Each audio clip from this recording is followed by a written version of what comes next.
The hiss of shallots hitting a hot buttered pan was the only prayer Elara knew. It was a sound of survival, a familiar sizzle in the otherwise suffocating silence of her pre-dawn life.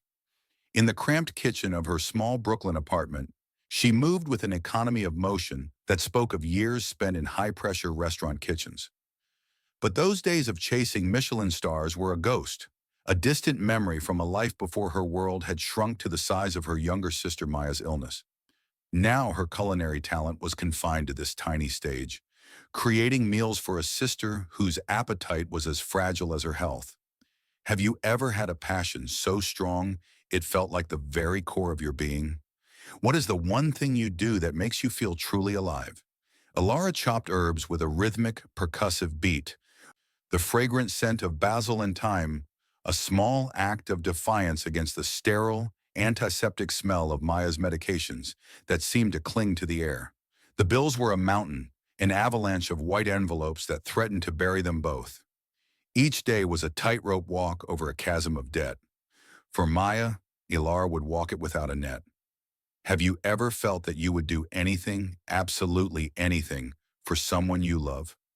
Let us know your thoughts on the power of that kind of devotion. The email arrived at 5:17 a.m., an electronic harbinger of fate disguised as a job offer. It was from a discreet, high-end placement agency she'd sent her resume to months ago in a fit of desperation. The subject line was simply, "Private culinary position, confidential."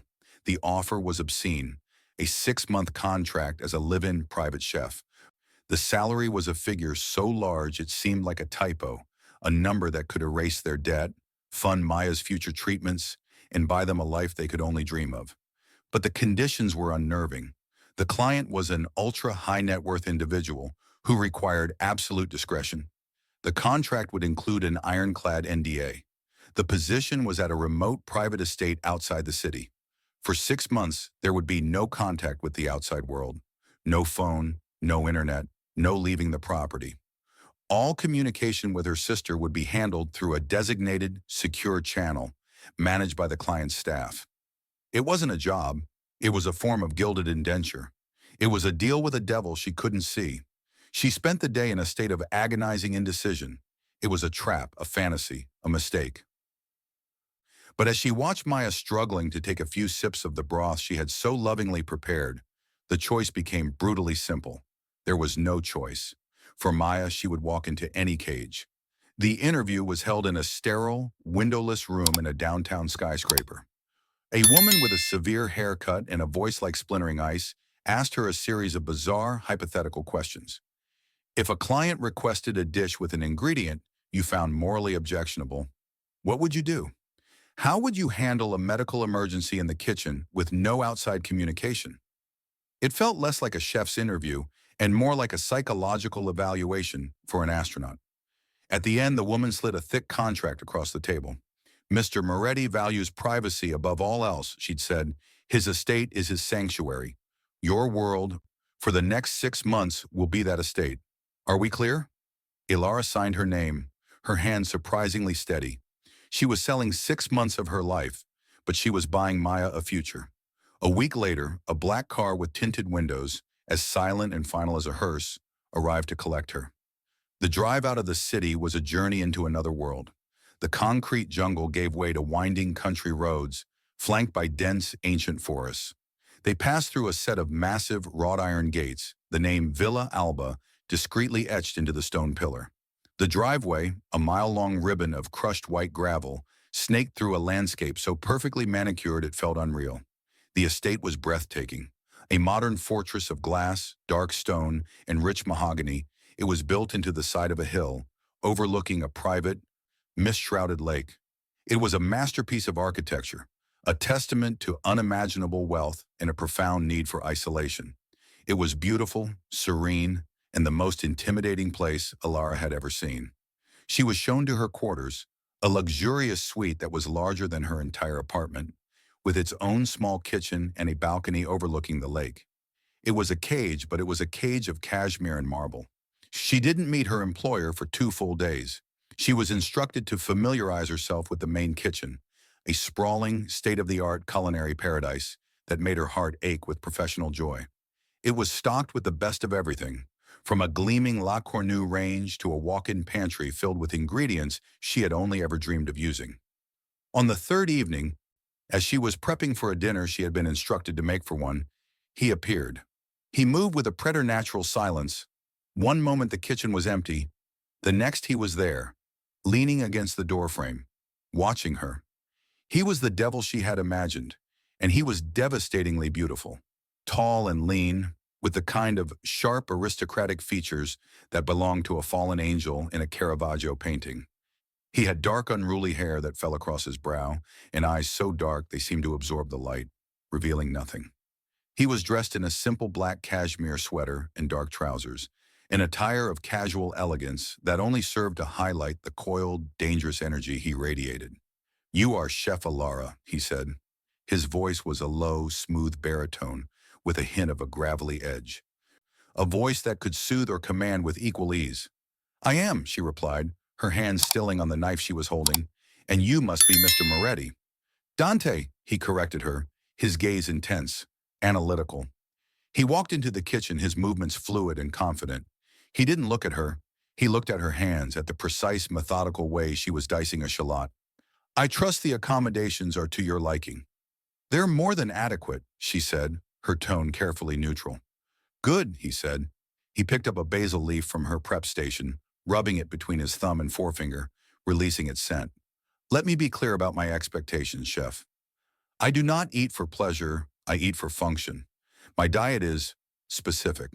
No gluten, no dairy, no nightshades, no refined sugar. Your task is to create meals within these strict parameters that are not only compliant, but exceptional.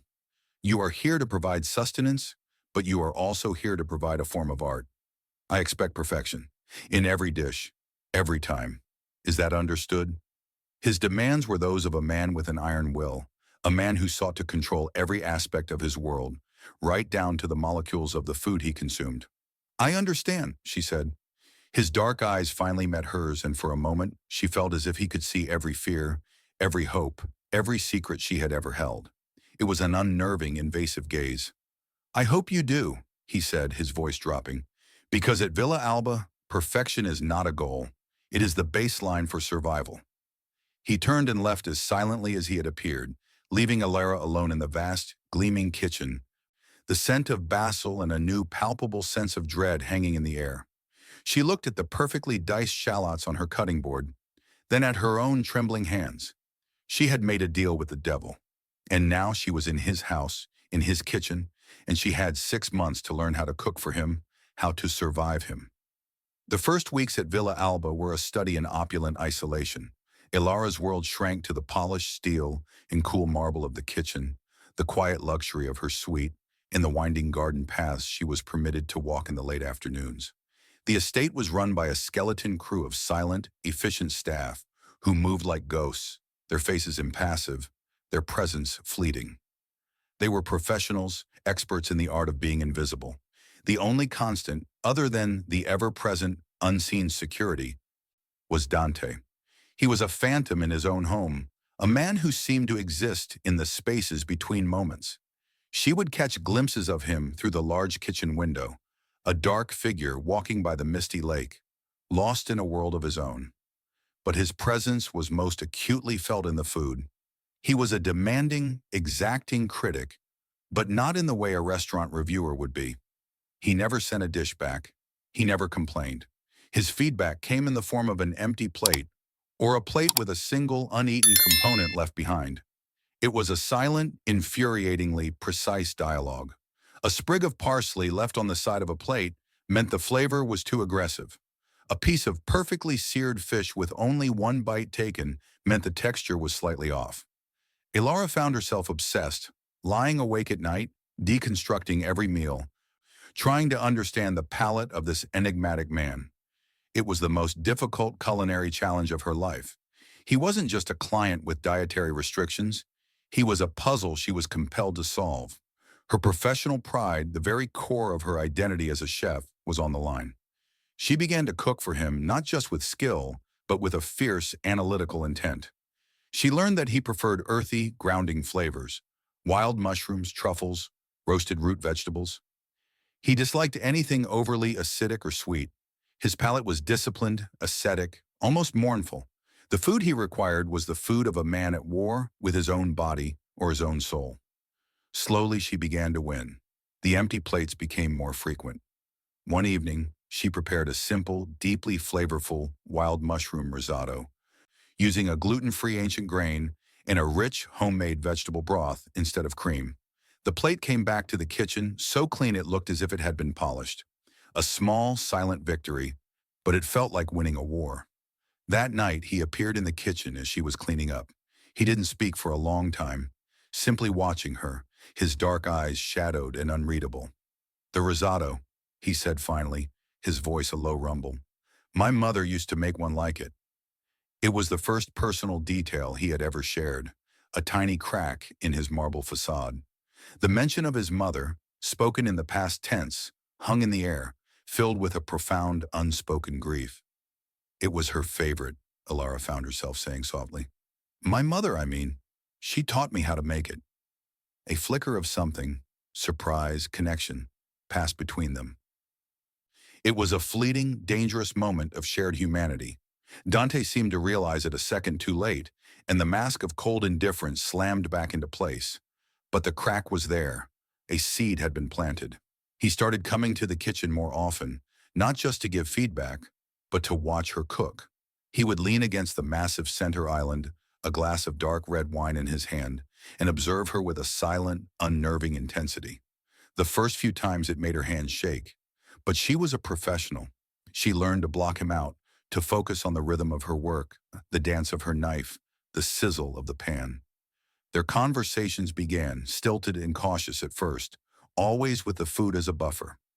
"Why do you toast the rice before adding the broth?" he asked one evening, his voice startling her. "It creates a nutty flavor," she explained, not looking at him, "and it helps the grains cook more evenly, so they remain distinct instead of turning to mush. A controlled, deliberate process," he mused, more to himself than to her, "to ensure the integrity of the individual components while creating a unified whole." He wasn't talking about rice. He was talking about strategy, about power, about how he ran his world. Elara began to see that for Dante, everything was a metaphor for control. His diet, his home, his questions about her cooking. It was all part of an obsession with order in a life that was, she was beginning to suspect, built on a foundation of pure chaos. The signs of that chaos were subtle, but they were there. Cars, sleek and black like his, would occasionally arrive in the dead of night and leave before dawn.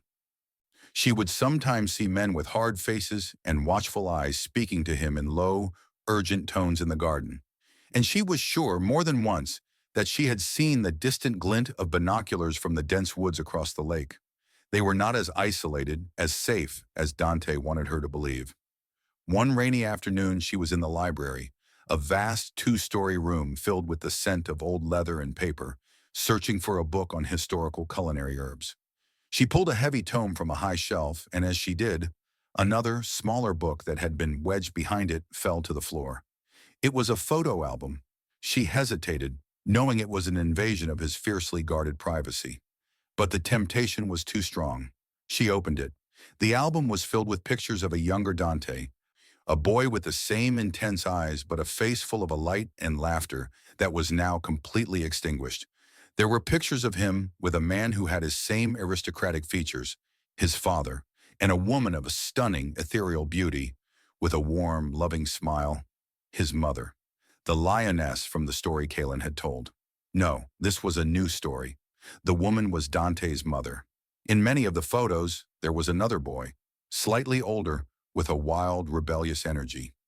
An older brother. As she turned the pages, the photos became less frequent, the smiles more strained. The final photo in the album was of Dante alone. He couldn't have been more than 18. He was standing in a graveyard, dressed in a black suit, the rain plastering his hair to his forehead, just as it had the night he'd arrived at her garage. The light in his eyes was gone. He was no longer a boy. He was a king, surveying a kingdom of ghosts. A floorboard creaked behind her. Elara's heart leaped into her throat. She slammed the album shut, her hands trembling.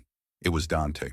He stood in the doorway, his face a mask of stone, but his dark eyes were blazing with a cold, terrifying fury. He had seen the album in her hands. "I told you," he said, his voice a low, lethal whisper that sent a shiver of pure ice down her spine. "There are rooms you do not enter. There are doors you do not open." He walked towards her, his movements slow, deliberate, each step a hammer blow of impending consequence. She had crossed a line, a sacred boundary. She had looked into his past without permission, and in his world, such a transgression had a price. "I'm sorry," she whispered, backing away until she was pressed against the cold, hard shelves. "It fell. I didn't mean to." "You are a cook," he hissed, his voice raw, with a pain he had kept locked away for years. He was so close now, she could feel the heat radiating from him, the sheer, overwhelming force of his contained rage. He braced his hands on the shelves on either side of her head, caging her in. "Your job is in the kitchen. You are to concern yourself with flavors and textures, not with ghosts." She was trapped, her world narrowed to the sight of his furious, beautiful face, the scent of his cologne, the feeling of his power surrounding her. She should have been terrified, and she was. But under the fear, a strange, new emotion sparked to life, a defiant, reckless anger of her own. "You hired me to cook in a house full of ghosts, Dante," she shot back, her voice shaking but strong. "You can't expect me not to hear them rattling their chains." Her defiance seemed to stun him into silence. The fury in his eyes faltered, replaced by a raw, naked shock. No one spoke to him this way. He stared at her, his dark eyes searching her face, and what he saw there, not fear, but a fierce, compassionate strength, seemed to undo him. The anger drained out of him, leaving behind a profound, heartbreaking weariness. He lowered his head, his forehead coming to rest against hers, his breath warm against her skin. "They are my ghosts, Elara," he whispered, his voice broken. "Not yours." In that moment, the line between employer and employee, between captor and captive, dissolved completely. He was just a man, haunted by a past he couldn't escape, and she was the woman who had, against all odds, stumbled into his haunted house and instead of running, had started to turn on the lights. His rage had been a shield, and she had just walked right through it. The silence that followed was no longer empty. It was filled with a new, terrifying, and irresistible possibility. The confrontation in the library became a defining moment, a fault line that shifted the entire landscape of their relationship. The anger, once it had broken through the surface, seemed to have cleared the air, leaving behind a fragile, unnerving honesty. Dante no longer treated Elara as just a highly paid employee. He started to treat her as a confidant, the only person in his isolated world who was not on his payroll, not bound to him by fear or family loyalty, but by a strange, reluctant contract that was slowly, inexplicably evolving into a bond. He never spoke of the photo album again, but the ghosts it had unleashed remained. He began to talk, not in confessions, but in fragments, in stories shared in the late hours in the kitchen, a space that had become their confessional. He would watch her, a glass of wine swirling in his hand, as she expertly broke down a chicken or kneaded dough, and he would talk about his mother. "She loved to garden," he said one night, his gaze distant. "She said you could solve any problem in the world with your hands in the soil. She had a whole garden of culinary herbs right outside this window." Elara looked out the large window at the now immaculate but sterile lawn. "What happened to it?" "After she died, my father had it torn out," Dante said, his voice flat. "He couldn't stand the reminder." He took a sip of his wine. "He replaced it with that. Perfect, green, and empty." It was a small story, but it spoke volumes about the nature of the men in this family, their instinct to erase pain rather than live with it. Without a word, Elara went to the walk-in pantry and returned with a small collection of terracotta pots and a bag of organic soil. She found a packet of basil seeds in the back of a drawer. Silently, she filled the pots and planted the seeds, lining them up on the wide, sunny windowsill in the kitchen. Dante watched her, his expression unreadable. She didn't look at him, her focus entirely on her small act of rebellion, of bringing life back into a space that had been scrubbed clean of it. When she was done, she simply went back to her work. It was a statement. You can't erase everything. Life finds a way. A week later, tiny green shoots pushed their way through the dark soil. Dante would stand by the window and stare at them, a strange, contemplative look on his face. The deeper Elara got, the more she understood the paradox of Dante Moretti. He was a man of exquisite taste, a man who could discuss the nuances of a Sancerre or the brushstrokes of a Renaissance painting, but his life was built on a foundation of brutal, primitive violence. The dichotomy was jarring. One afternoon, she witnessed it firsthand. She was in her private garden, a small glass-enclosed atrium off her suite that she had started cultivating, a sanctuary of green in the cold stone fortress. She was picking tomatoes when she heard voices from the terrace below, Dante's and another man's. She couldn't see them, but their voices carried on the still air. "The shipment is late, Rico." Dante's voice was calm, almost conversational. "And my associates are displeased." "It was a hijack, boss." The other man's voice was slick with fear. "The Falcones. They knew the route." "A hijack," Dante mused. "Or a tip-off. You see my dilemma, Rico. One of these stories involves a traitor. The other involves incompetence. Neither is a story that ends well for you." There was a moment of silence, then the sickening, wet thud of a punch, followed by a choked gasp of pain. Elara froze, her hands full of ripe, red tomatoes, her blood running cold. She had known abstractly what Dante was, but hearing the reality of it, the casual, brutal violence, was another thing entirely. She backed away from the edge of the terrace, her heart hammering, the sweet, earthy smell of the tomatoes suddenly nauseating. She avoided him for the rest of the day, her fear a renewed, icy barrier between them. She cooked his dinner in a cold, professional silence, her hands moving on autopilot. She left the plates for the staff to serve and locked herself in her suite, her appetite gone. He came to her later that night. He didn't knock. He used a key. The sound of the lock turning sent a jolt of pure adrenaline through her. He stepped inside, his dark eyes immediately finding her on the balcony, where she was wrapped in a blanket, staring out at the black, motionless lake. "You heard," he stated. It wasn't a question. She didn't answer, just clutched the blanket tighter around herself.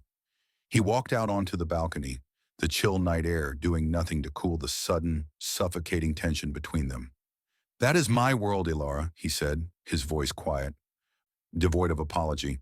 "That is what it takes to hold this all together, to keep the wolves from the door, to keep you and your sister safe." "By beating a man half to death on your terrace?" she shot back, her voice shaking with a mixture of fear and disgust. "I did not kill him," he replied, his voice still unnervingly calm. "I got the truth, and the truth will allow me to protect my territory, which in turn allows me to continue to pay you the obscene amount of money that is currently paying for your sister's life-saving medical care. Do not stand on this balcony in this house that is bought and paid for with that violence and pretend to take the moral high ground." His words were cruel and they were true. She was a hypocrite. She was living off the proceeds of the very world she claimed to despise. The realization was a bitter pill to swallow. "I am not a good man, Elara," he said, his voice softening, becoming a rough, aching whisper. He stepped closer, and she could see the profound weariness in his eyes, the deep, ancient sadness. "I have never pretended to be. Good men do not survive in my world. They do not build empires. They do not protect the people they love." He reached out, his hand hovering in the air for a moment before he gently, tentatively, touched her cheek. His touch was warm against her cold skin. "I showed you my ghosts. Now you have seen my demons. The question is, can you live with them?" It was the ultimate question. Could she reconcile the man who discussed herbs and watched her son with a gentle smile, with the man who ordered beatings on his terrace? Could she accept the blood money that was saving her sister's life? She looked into his dark, haunted eyes and she saw her own reflection. She saw a woman who was also doing whatever it took to protect the person she loved. Their methods were worlds apart, but their motivations were exactly the same. She didn't pull away from his touch. Instead, she leaned into it, a silent, heartbreaking acknowledgement. "I don't know," she whispered honestly. "I don't know if I can." "Stay," he said, the word a raw, desperate plea. "Stay, and let's find out together." He leaned down and kissed her, And this kiss was different from any that had come before. It was not born of passion or anger, but of a shared, terrible understanding. It was a kiss of shared sins in a fragile, desperate hope. It was the moment she stopped being just a chef in his house and became an accomplice, a partner in his dark and violent world. She had seen his demons, and she hadn't run. And in his eyes, that made her more beautiful, more valuable than ever before. The kiss on the balcony was a contract signed in shadow and silence. Elara's tacit acceptance of Dante's demons changed the very foundation of their arrangement. The unspoken lines were erased. She was no longer an outsider looking in. She was inside the fortress, and the war outside was now her war too. Her fear didn't vanish, but it transmuted into a kind of hyper-vigilant awareness. The subplots she had only glimpsed before now came into sharp focus. The primary reason for her employment, she soon learned, was far more complex than a rich man's dietary whims. Dante was preparing to host a concilium, a secret summit of the heads of the 5 most powerful families in the country. It was a meeting that hadn't happened in a generation, a high-stakes negotiation to redraw territories, forge a new alliance, and cement Dante's position as the capo di tutti capi, the boss of all bosses. The summit was to be held at Villa Alba, a neutral ground of Dante's choosing, where he could control every variable. And the food was not just sustenance. It was a critical tool of diplomacy, a display of power and respect. In their world, sharing a meal was a sacred act. A perfectly executed feast could build bridges. A single misstep, a dish that was perceived as an insult to a guest's regional tastes, could shatter a fragile truce and ignite a war. Elara wasn't just a chef. She was an essential part of Dante's arsenal. Her kitchen had become the most important room in his empire. The pressure was immense. Dante began to spend his evenings with her, not just watching, but planning. He would detail the backgrounds of each of the 5 Dons who would be attending. Don Gallo from Chicago, he'd say, his voice a low murmur as she perfected a sauce. He is an old-school traditionalist. He sees any deviation from classic Sicilian cuisine as a sign of weakness, of disrespect to the old ways. For him, the sauce must be perfect, simple, rich, authentic. Marco the Bull Travanti from Miami, he'd continue. He's new money, flashy, arrogant. He wants to be impressed. He likes exotic flavors, modern techniques. He wants a show. Elara listened, absorbing every detail. She was no longer just cooking for one enigmatic man. She was creating a culinary symphony designed to navigate the treacherous egos of 5 dangerous kings. Her menus became as complex and strategic as a battlefield map. As the date of the concilium approached, the tension on the estate became a palpable, living thing. Security patrols were tripled. A team of Dante's most trusted men swept the entire estate for listening devices, their faces grim. It was during this lockdown that Elara discovered the second, deeper secret of Villa Alba. One afternoon, she was looking for Dante to discuss the final menu. He wasn't in his study or his usual haunts. One of the maids, a quiet, older woman named Sophia, saw the lost look on Elara's face. "He is with his mother," Sophia whispered, a flicker of sympathy in her eyes. She gestured towards a discreet, unmarked door at the end of a long, quiet corridor Elara had been implicitly forbidden from ever approaching. The West Wing. Drawn by an irresistible curiosity, Elara walked toward it. The door was unlocked. The wing was silent, filled with a soft, filtered light. It felt different from the rest of the house, less like a modern fortress and more like a gentle, quiet sick room. At the end of the hall, through a partially open door, she heard Dante's voice, softer and more gentle than she had ever heard it. "Just a few bites, Mama," he was saying. "Elara made it for you. It's the mushroom risotto, your favorite." Elara peered through the crack in the door. The room was a beautiful, sunlit bedroom. Dante was sitting on the edge of a large bed, a small bowl in his hand. In the bed, propped up by a mountain of pillows, was a frail, elderly woman with wisps of white hair and eyes so dark they were almost black. Dante's eyes. She was the stunningly beautiful woman from the photo album, now ravaged by time and a long, debilitating illness. This was Isabella Moretti, the ghost he had never spoken of, the matriarch who had supposedly died years ago. She wasn't dead. She was here, hidden away, protected from the world, from the consequences of her son's life. Elara's heart ached. The strict, almost fanatical diet Dante adhered to. It wasn't for him, it was for his mother.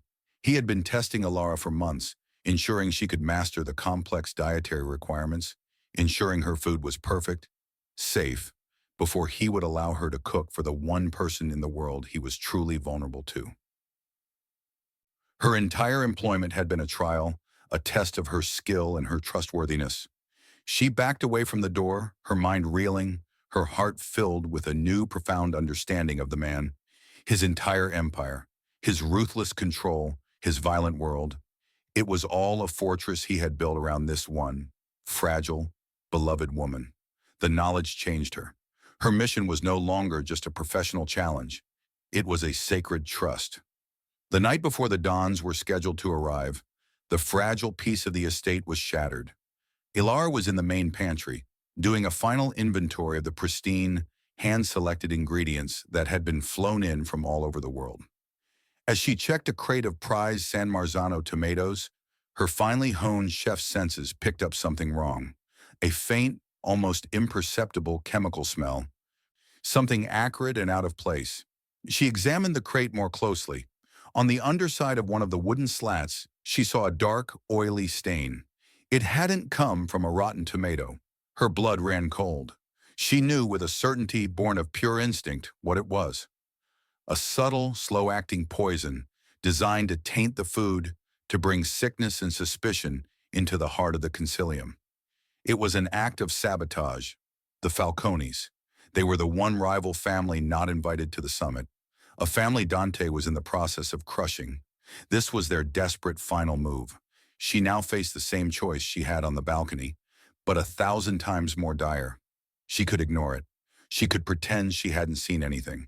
She could cook the food, let chaos erupt, and in the ensuing confusion, she could take her sister's money and run. It was her one chance at a clean escape, or she could tell Dante. She could step forward, not as his employee, but as his ally. She could choose a side. She could tie her fate to his, irrevocably, in a war where the stakes were no longer just her freedom, but her very life. She thought of Maya. She thought of the money that was her sister's future. Then she thought of Dante sitting by his mother's bedside, his voice a gentle murmur. She thought of his haunted, lonely eyes. She thought of his hand in hers, the silent promise of protection. She took one of the tainted tomatoes, wrapped it in a cloth, and walked out of the pantry, her face set in a mask of grim resolve. She had made her choice. She was no longer a neutral party. She was picking a side. She was walking into the heart of the fire.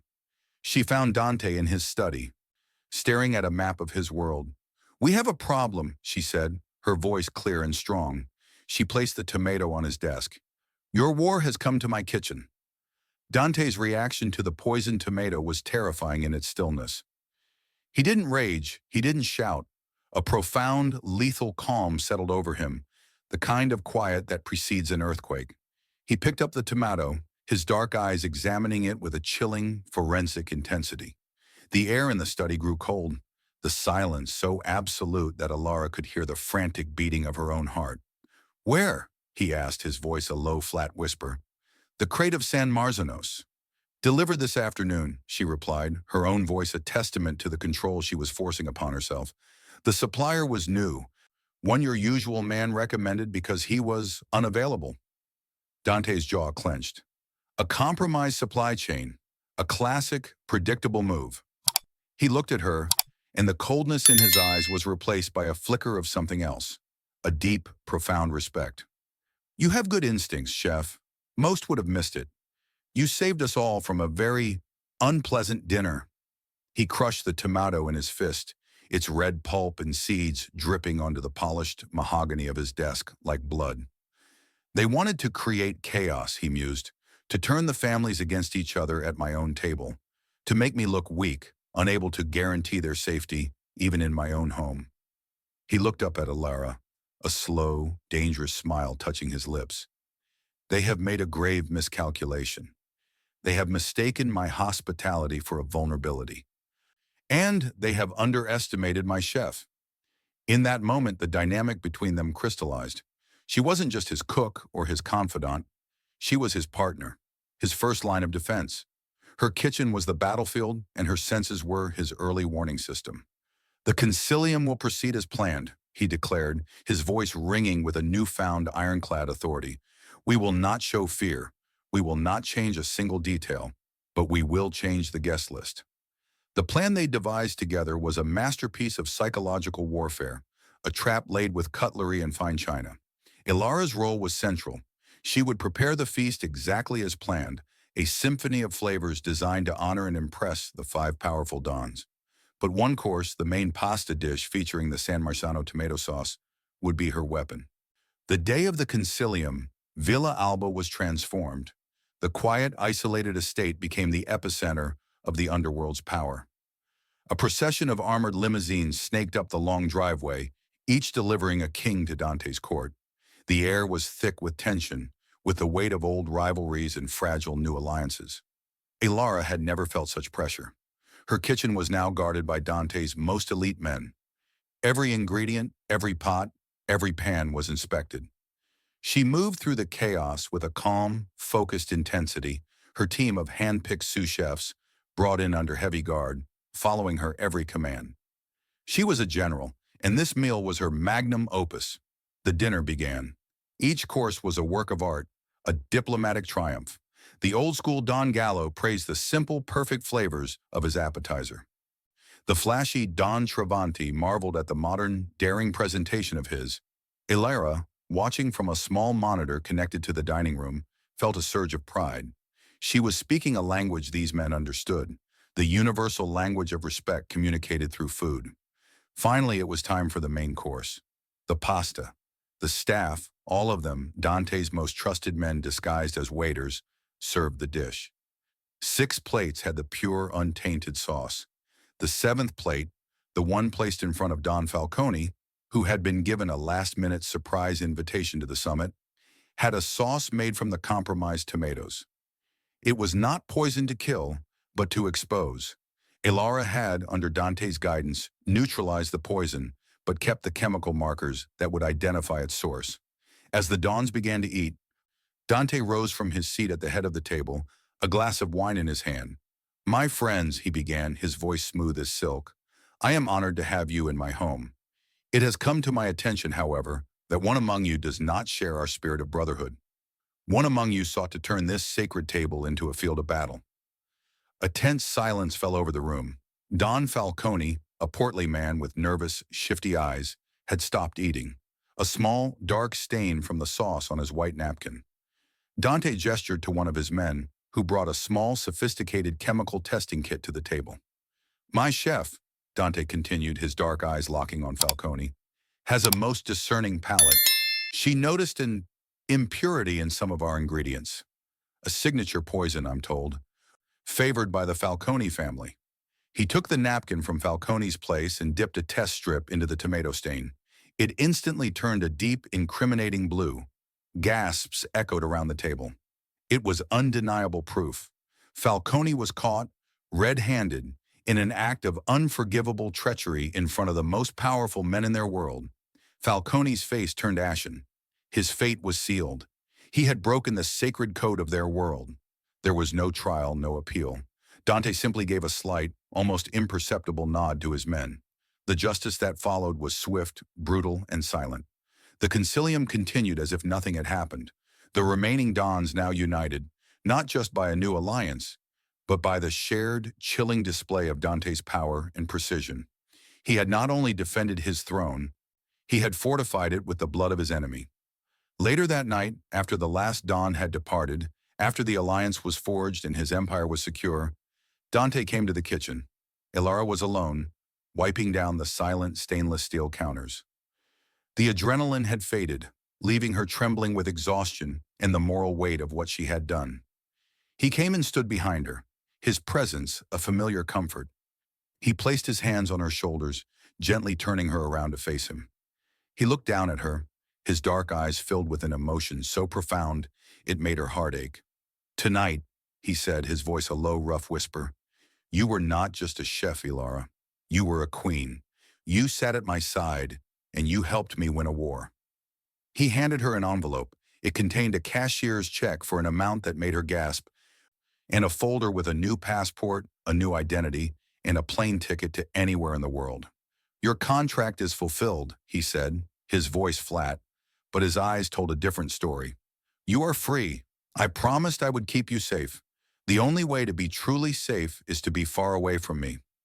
She looked at the folder, the ticket to a new, clean life. The life she had been fighting for, the life that would guarantee Maya's future. It was everything she had ever wanted. She pushed it back across the counter towards him. "I don't want to be safe, Dante," she said, her voice shaking but clear. "I want to be with you." A look of profound, heart-stopping relief washed over his face. He pulled her into his arms, his embrace fierce and possessive. "To be with me is to be in the line of fire," he murmured into her hair. "You are my line of fire," she replied, her arms wrapping around his neck. "I'm not running anymore." He kissed her then, a deep, soul-searing kiss that was not an ending, but a beginning. It was the first day of their new, dangerous, and magnificent empire. She had come to his house as a cook, a prisoner, a means to an end. She was staying as its heart, its soul, its queen.